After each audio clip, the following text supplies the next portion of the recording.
Coming up in Animalia, what do you prescribe for a sick goldfish? Why, plenty of rest and a diet of mushy peas 3 times a day. A friendship that seems to be working out fine, as long as the big guy is fed regularly. And swimmers at Copacabana Beach are told to leave the sharks alone. We'll tell you why later in the show.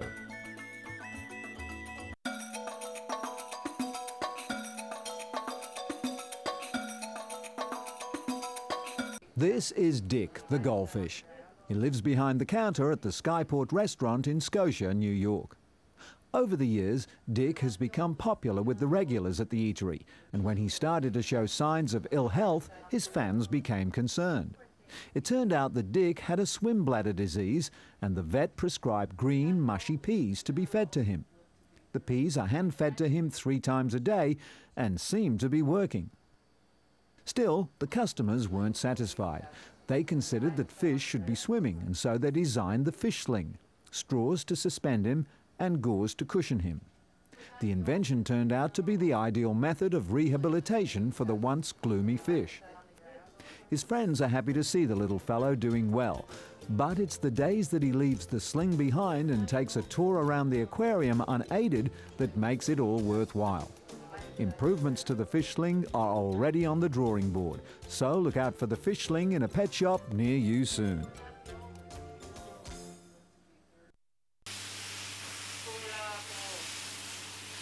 The Doggie Salon and Spa offers its 4-legged customers an all-natural herbal bath, grooming and aromatherapy, while more stressed-out dogs can treat themselves to a personal 45-minute massage session. By appointment only, of course. The salon's owner, Danisha, practices his unique massage techniques with special oils he calls quiet time, but stresses that the massage he provides is aimed at relaxation and not physical therapy. The dogs are massaged from head to toe, and special attention is also given to the calming effects of human speech on animals. Danisha speaks to the dogs in a soothing tone he calls voice massage, which physically pampers them all over. In fact, most of his stressed-out clients are fast asleep by the time the session ends. And when the people of Thailand aren't pampering their pooches with every conceivable luxury, they're training up their strays to fight crime. 42 stray dogs taken from the streets of Bangkok have been undergoing a grueling police dog training program for the past 5 months. Prior to this initiative, the police had exclusively used canines of foreign breeds such as Dobermans and German Shepherds, but they were very expensive to buy. Each foreign purebred dog cost around 30,000 baht, or $700. At the Pak Chong Military Working Dogs Battalion, the dogs and their handlers put on a fine display showing off an array of skills, such as drug and explosive detection. Another successful find. Commander of the dog battalion, Colonel Chan Pum, admitted that the training had been slow during the initial stages, as many of the strays had been abused and didn't trust humans. It took weeks before the dogs would even recognize and respond to the names they were given. Following this graduation day ceremony, the newly trained dogs will now face a 2-month probation period before they're put to the test on Thailand's dangerous borders, sniffing out bombs and drugs and hunting down terrorists.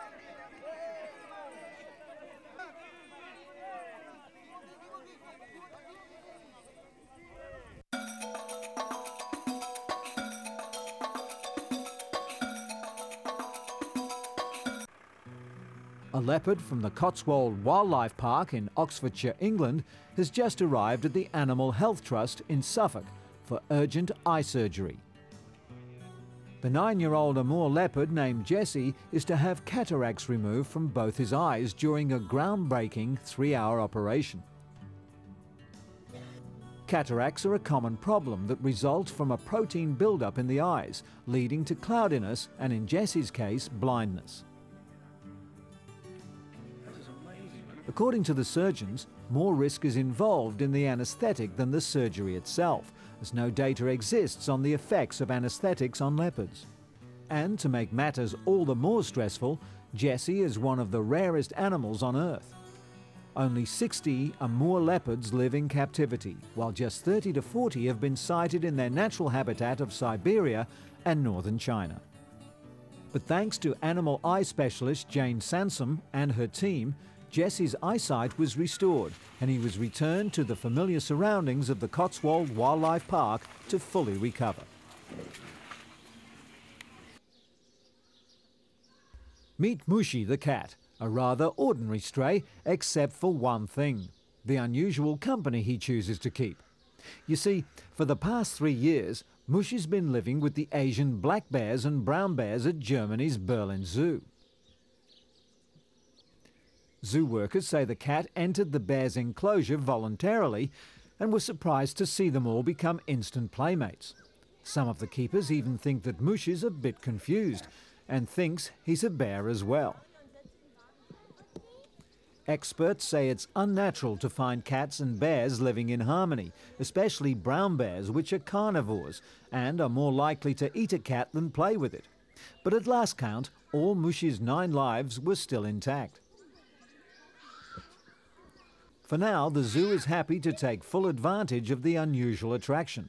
Rather than getting booted from his new home, the Berlin Zoo is hoping to keep Mushi just where he is.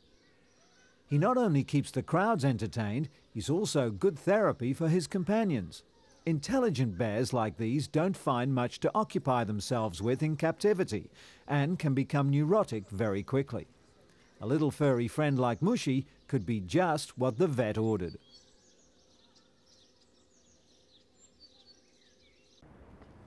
Vienna's Schönbrunn Zoo, the world's oldest zoo, recently announced the arrival of one of the world's youngest elephants.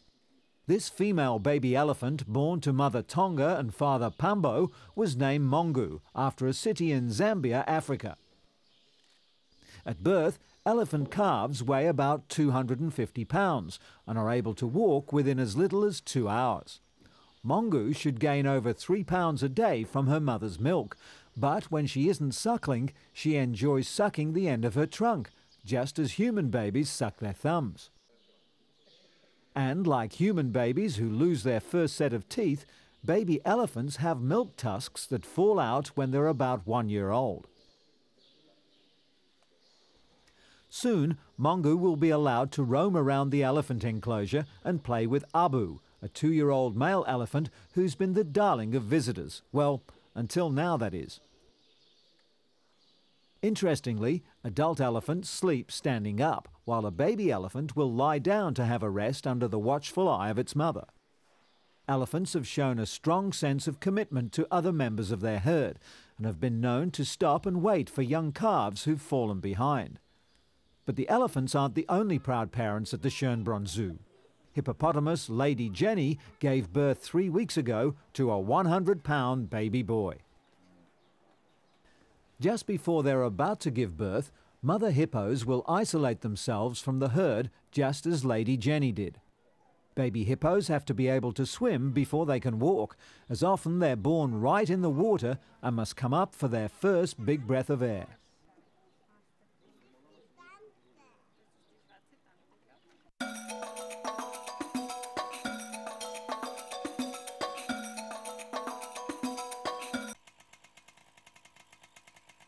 At first glance, it's a curious sight that's sure to raise a laugh.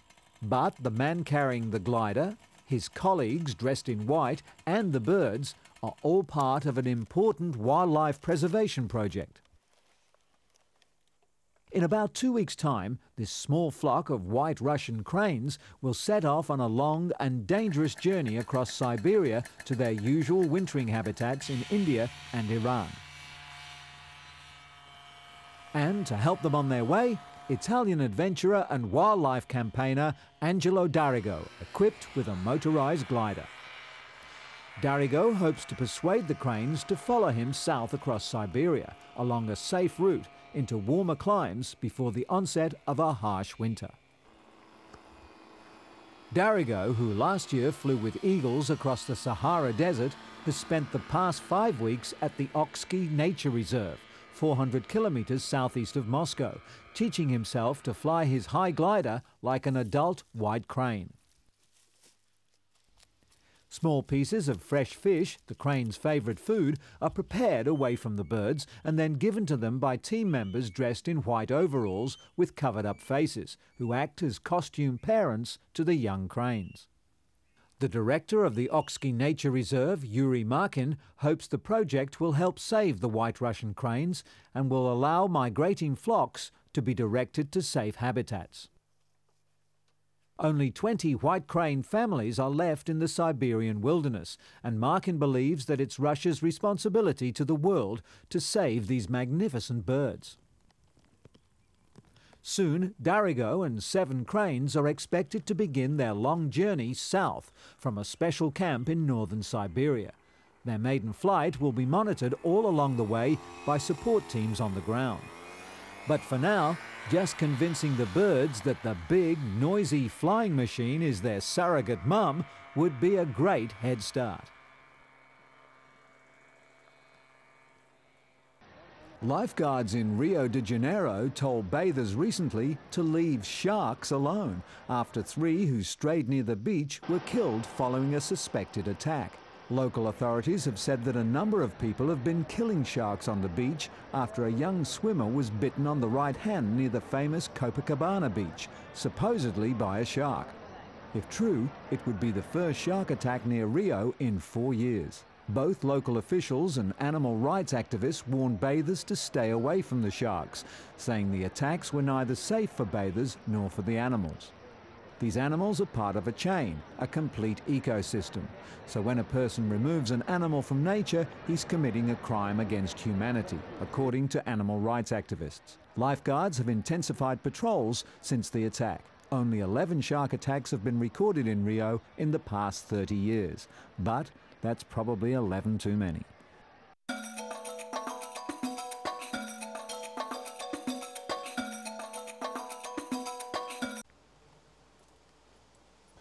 45-year-old Dan Shaw learned as a teenager that he would eventually become blind.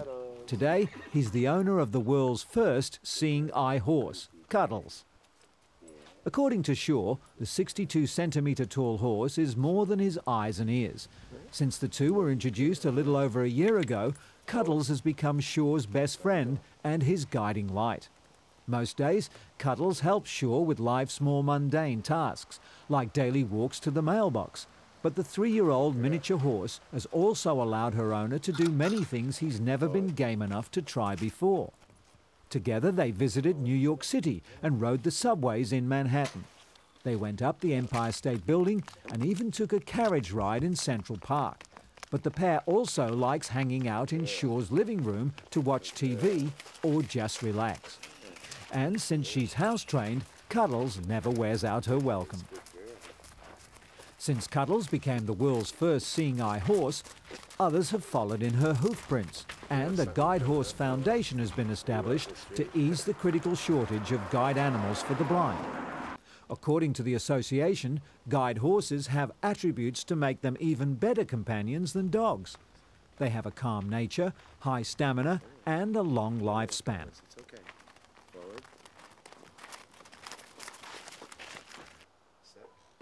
Horses are non-allergenic and also easily distracted by crowds and children. And all horses have a natural propensity to guide their master along the safest, most efficient route and demonstrate excellent judgment in obstacle avoidance training.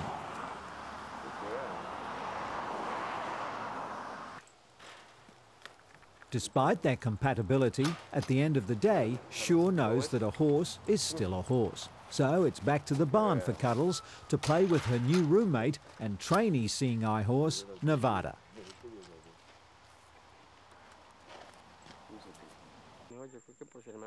While the local fishermen set out on the warm tropical waters of the Colombian Pacific coast and the native fauna forages for its breakfast, famous visitors to these parts have just completed an epic 8,000-kilometre ocean voyage. The humpbacks have arrived to partake in courting rituals, give birth and care for their newborn calves before heading back to the icy waters of the Antarctic. Whale watching is proving to be a major money earner for people in Colombia's Bahia Solano area. Up to 20,000 tourists arrive to see the 65-ton giants as they jump, twist, arch their bodies and slap their tails. Of the 13 great white species, the humpback is the most acrobatic.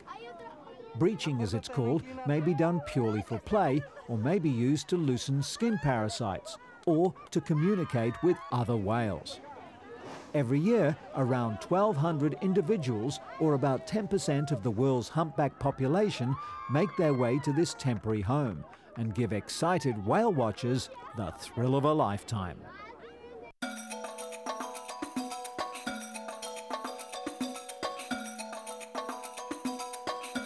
After school each day, 9-year-old Tinakorn Hongpanya visits his uncle for lessons of a very different kind. Tinakorn is learning to be a snake charmer, and he's learning the hard way with a very real, very angry king cobra, one of Thailand's most deadly snakes. The moment they're old enough, boys from the village of Kong Gen, 400 kilometers north of Bangkok, begin learning charming skills, a tradition that's been passed down from generation to generation. They're taught how to antagonize the snakes into attacking them and then how to dodge the venomous fangs. The process is vital as long as the village continues to rely on snake shows to supplement the income made from farming. The young girls in the village have lessons to learn as well. They're taught the traditional dances, and naturally, snakes play a role here as well. The fearless youngsters dance with pythons that can often be twice their size, and while they're not venomous, the snakes can still inflict a nasty bite. But by the looks of things, so can these girls.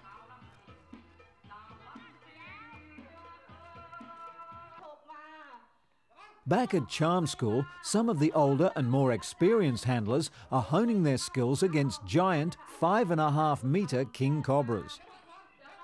The correct techniques are imperative when facing a snake so poisonous that it can kill a fully grown elephant with a single bite. Surprisingly, far fewer performers have been killed by snakes than by motorcycle accidents or drowning incidents, with only 2 reported deaths in the past 40 years.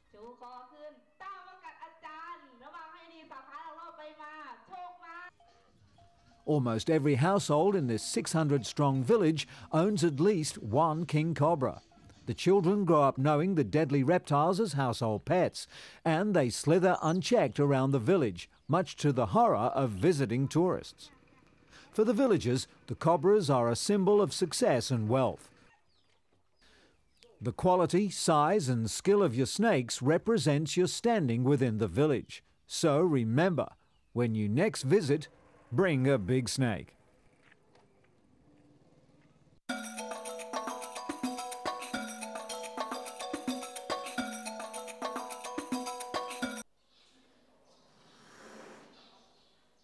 Animals at the Beijing Zoo may have the best protection against the deadly SARS virus. Since March of 2003, the zoo's top attractions have been receiving power-packed vitamin cocktails and traditional Chinese medicine to prevent them from contracting the SARS virus. The vitamins are designed to boost the animal's immune system, and so far, the measures appear to be paying off. No cases of SARS have been detected in either animals, birds, or humans at the zoo. Keepers have had to find inventive new ways of sneaking the medicines into the animals' meals, as some of the zoo's residents have such keen senses that they can already smell the tablets before they've even been given their food. According to zookeeper Wang Zhejiang, many adjustments have been made to the feeding program, including extra supplies and variety of fruits and vegetables to further boost the animal's immune system against the deadly disease. Deputy Director of the zoo, Zhang Jingguo, said visitors had to be reminded not to get too close to the animals to protect such endangered species as the beloved panda. While the majority of Beijing's entertainment centres were closed because of the SARS virus, the zoo remained open throughout the crisis. But visitor numbers dropped off significantly, with most frightened locals hunkering down at home. Zoo workers took precautionary measures as well, such as disinfecting the grounds every day and checking the animals regularly for any symptoms. SARS, like other diseases, can be passed on to animals by food brought in by visitors, so extra effort is being made to ensure that people obey the rules. And in related news, rumours are spreading that domestic pets are a potential health hazard. The discovery that SARS may be a form of coronavirus originating from animals has made people believe they could get infected from their own pets, but experts have scoffed at the idea. Fear has provoked some drastic action, as hundreds of owners are taking their pets to one of Beijing's few animal shelters or simply abandoning them in the street. Meanwhile, fish breeder Louis Chan breathed a sigh of relief to learn that SARS won't affect the prize goldfish at the family's fish farm in China's Guangdong province. And while every fish breeder dreams of owning the biggest goldfish, Louis and his brother Jackie actually do. Bruce, more formally known as a red oranda, measures 37.2 centimetres and is officially the world's biggest goldfish. So, what makes a goldfish grow to the size of the average house cat? According to the Chan brothers, it's selective breeding, a good diet, and plenty of exercise. It also helps to have one of the largest fish farms in China, breeding more than 100 of the 300 goldfish varieties known throughout the country. Goldfish are believed to have originated in China, where records dating back to 300 AD contain references to them. The Chinese in particular prize the brightly coloured fish as a symbol of wealth and abundance. Goldfish breeding spread to Japan around 1500 and then to Britain, Portugal, France and the Netherlands in the 18th century, with the flourishing of international trade. Today, worldwide sales of aquariums and ornamental fish easily totals hundreds of millions of US dollars. The Chans themselves export almost all their fish, with the United States and Europe taking more than 50%.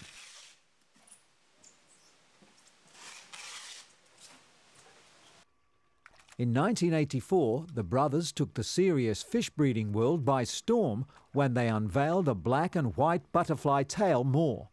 The fish can command prices of up to 8,000 Hong Kong dollars. As for Big Bruce, he's one goldfish who really is worth his weight in gold.